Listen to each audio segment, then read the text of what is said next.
G'day guys, Steve from Aussie Golf Pros, and today I would like to talk to you about the power of visualization and how it can dramatically improve your golf game. But I'm also going to combine it with external focus. And when we combine the two, it gives us a much better chance of hitting the shot that we want to hit. Now, what do I mean by the two? Okay, visualization, I've spoke to you about it in the past. It's being able to see what you want to do in your mind's eye before you do it. It's been proven in so many different case studies across all sports. It's an absolute winner. So what we're going to do today is I'm going to hit a few chips. We're just going to concentrate on chipping today. And we're going to talk about visualizing what we want to do.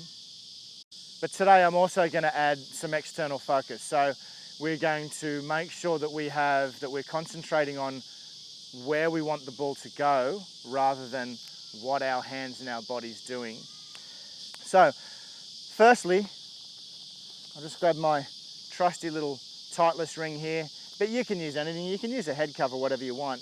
And I'm just going to place it out here.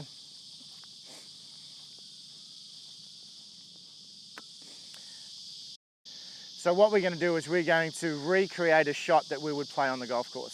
So I'd pretend that I'm on a hole out there on the 7th and I've got a little chip that I need to carry some rough or carry some fringe and land on the green.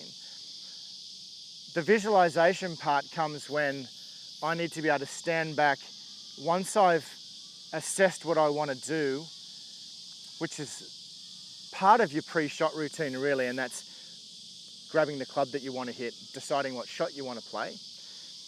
Then once we've decided all that, we need to concentrate on being able to see that shot before we play it. Jack Nicklaus once said, how can you possibly hit a shot that you want to hit if you can't see it in your mind's eye first? I agree totally. We need to be able to visualize that shot. We need to be able to play that mind movie. We need to be able to play that story in front of us before we actually hit the shot. And so what I do is if I'm practicing, the first thing I do with a chip like this or a little pitch like this is I get the feeling of how I want the ball to come out and how soft I want it to come. So what I do is often I'll just grab a couple of balls and I'll just lob. Kind of where I want the ball to go. And get that nice soft feeling of it just flying up in the air. So the next part I do, grab my club and I just want to recreate that lob just with one hand. And so what I'll often do is I'll just be careful of the microphone here, but I'll often put my hands across my chest because I just want to make sure that my handle and my chest are moving. It's really important with all your short game stuff. You don't want your chest to stay still and your hands to move away. It's a little bit of disconnection. We want the whole thing to sort of move together. It creates a lot of rhythm and timing, good rhythm and timing anyway. And so what I'll do is I'll just kind of place my hands across my chest and then I'm basically pretending or visualizing that I'm just lobbing the ball like I just was.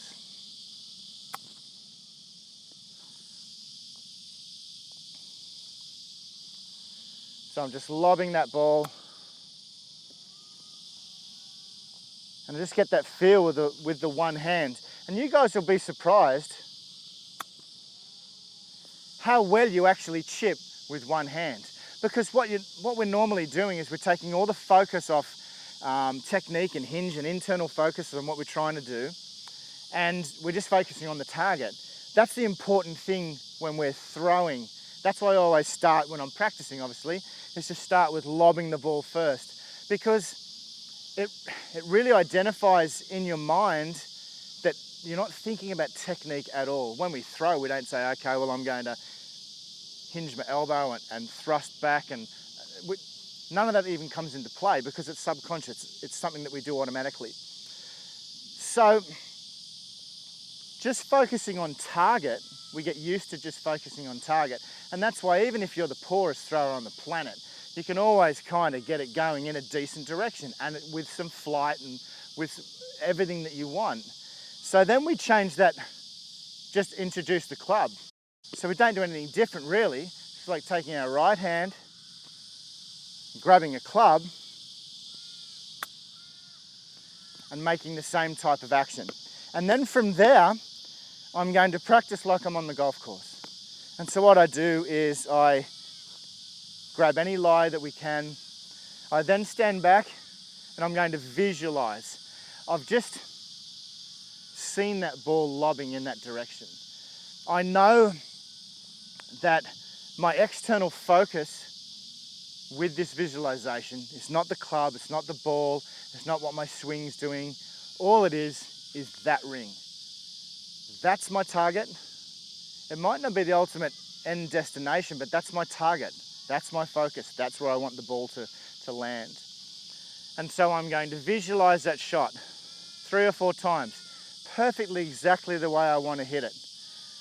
In my pre-swing routine, I'll often start with one hand and just get a little feel of the grass. Add the second hand.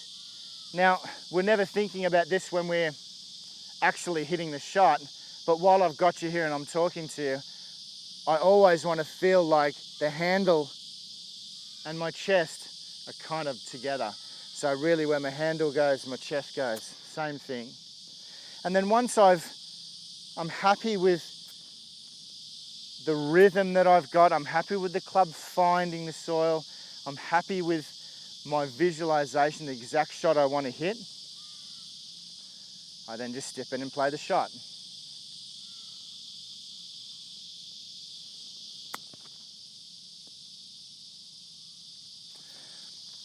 Now, we've talked about, this is just a little bit of a technique thing. I know Glen's talked about it a lot and I agree. What you'll see when I've played that shot is another good tip, just while I've got you here, is that we don't want the club head ever really chasing or beating the handle. And so we don't want to get that sort of movement going. And so it's always a good idea, just when you're practicing, to kind of just have a little bit of an external focus on your golf club. We just want, when we're turning, we just want that club head still pointing to the ground.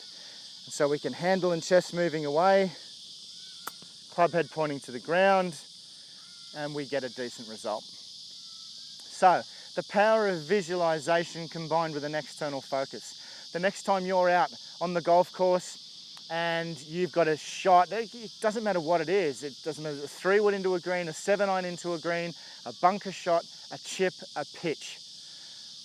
We always want to focus on our target, where we want the ball to land. It's very different. I often ask a few of my clients or guys I'm playing with, where's your target? The pin. And it's not. Obviously, if you're hitting a pitch or a chip, the pins are like your ultimate destination. That's where you want the ball to finish, but it's not your target. So that's your external focus part. It's concentrating on the target. The visualization is concentrating on the shot that you want to hit and being able to visualize it and see it.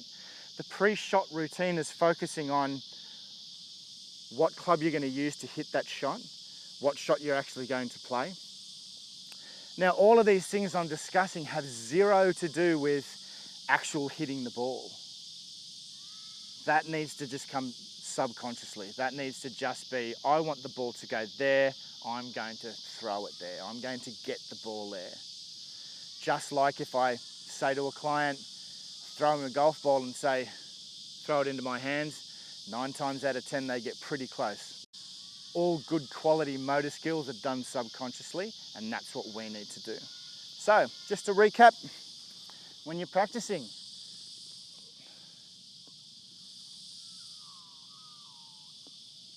nice and easy. Introduce a club. Make that same movement.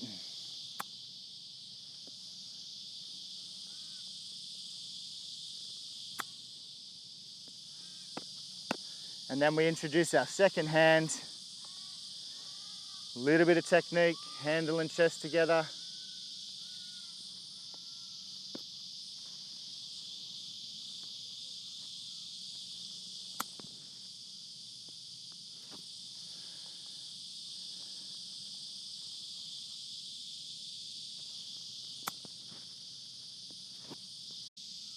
Okay guys, I really hope you've enjoyed this tip today. Remember, creative visualization on the golf course is just so important. I cannot stress it enough. You need to be able to visualize what you want to do, exactly what you want to do. Make it really focused. Don't just talk about the left-hand side of the green. Talk about 3 feet from the fringe inside the green. The more precise you can make it, the more chance you have of hitting a great shot. I'm Steve from Aussie Golf Pros. Are you the best golfer that you can be?